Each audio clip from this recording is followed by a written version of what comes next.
Vata, donc c'est juste des phénomènes de l'univers, c'est pas propre à l'existence humaine. Donc le Vata, c'est un mélange d'air et d'espace. Donc ça va rendre compte de la notion d'espace, de la notion de mouvement surtout.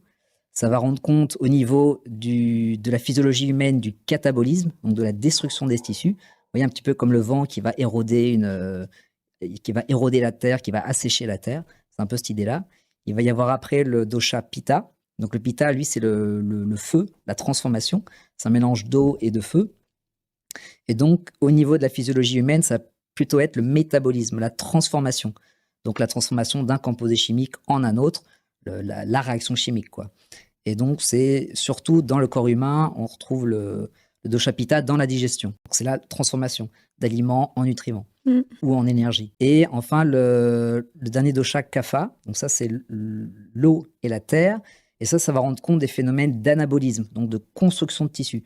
La croissance, c'est quand on est enfant, c'est des grandes phases Kapha. Et cette phase Kapha est marquée par beaucoup de congestion. On dit souvent que les enfants sont des morveux, parce qu'ils ont toujours le nez qui coule.